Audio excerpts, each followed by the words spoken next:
وَمَن يَتَوَكَّلْ عَلَى اللَّهِ فَهُوَ حَسْبُهُ، اور جو اللہ پر بھروسہ کرے اللہ اس کے لیے کافی ہو جاتا ہے، اس کی ضروریات کا وہ خود کفیل ہوتا ہے، اور اس کے کام اس کے ذمہ کرم پہ ہوتے ہیں، کو ہو کے دیکھے اس کا۔ تو جو اللہ سے ڈرے اللہ اس کے لیے راستے بناتا ہے۔ حضرت عوف بن مالک رضی اللہ تعالی عنہ الاشجعی حضور کی خدمت میں حاضر ہوئے اور عرض گزار ہوئے کہ میرا بیٹا سالم مشرکین کی قید میں ہے اور میں فاقوں کی حالت میں ہوں، تو فرمایا آل محمد کے پاس ایک سیر جو ہیں، بس اس کے علاوہ ہمارے پاس بھی کھانے کے لیے دنیاوی اسباب نہیں ہیں۔ کہا صبر کرو اور اللہ سے ڈرو، اور لا حول ولا قوت الا باللہ کثرت کے ساتھ پڑھو۔ یہ ایسا وظیفہ ہے، ایک حدیث پاک میں آتا ہے کہ یہ 99 بیماریوں کا علاج ہے، اس میں سب سے کم درجے کی بیماری ہم اور غم ہے، یہ دکھوں کا مداوع ہے، مشکلات کا علاج ہے، اور یہ وظیفہ میرے حضور نے بتایا۔ حضرت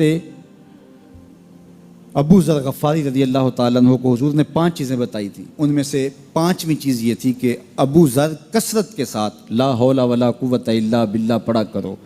فرمایا عرش الہی کے نیچے ایک خاص خزانہ ہے، یہ وظیفہ وہاں سے آیا ہے، یہ زندگی میں معمول بنا لو، جب پھنس جاؤ مشکلات میں آ جاؤ تو لا حول ولا قوت الا باللہ پڑھو، اللہ راستے کھولے گا۔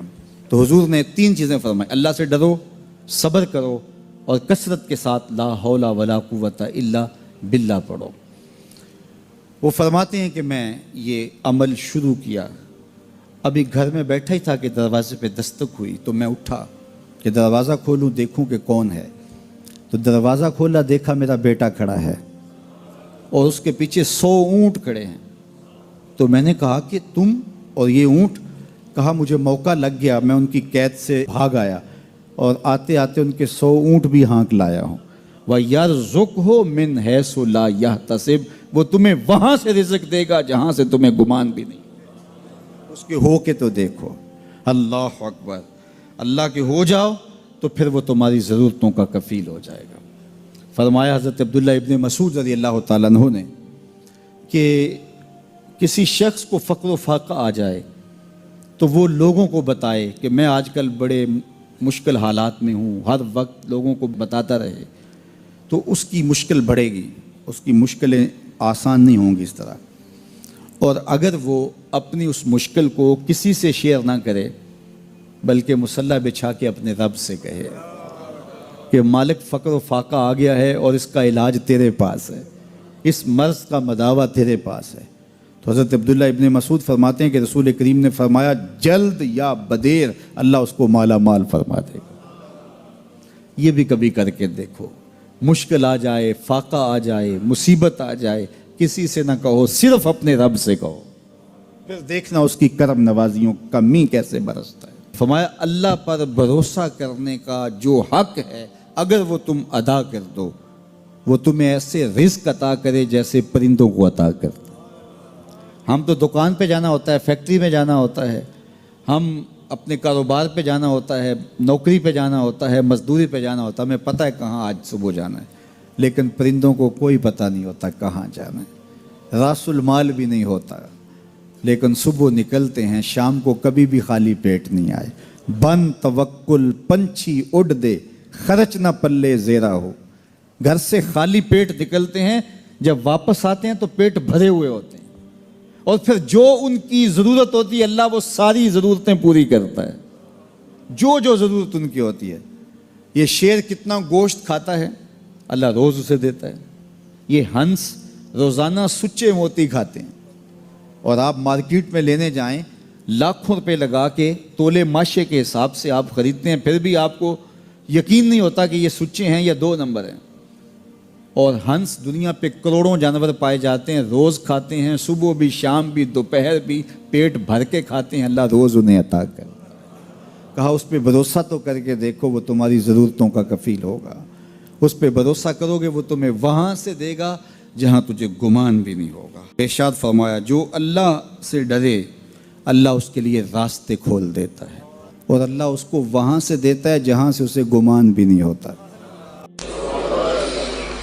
حضور نبی رحمت صلی اللہ علیہ وسلم نے ارشاد فرمایا 4 اشخاص ایسے ہیں جن کو جنت میں جانے سے کوئی چیز نہیں روک سکتی، اور فرمایا اگر لوگوں کے سست پڑ جانے کا اندیشہ نہ ہو تو اے عمر میں تجھ کو کہوں کہ یہ بات گلیوں اور بازاروں میں لوگوں کو بتا دو۔ اور پھر حضور نے ان 4 اشخاص کا تذکرہ کیا۔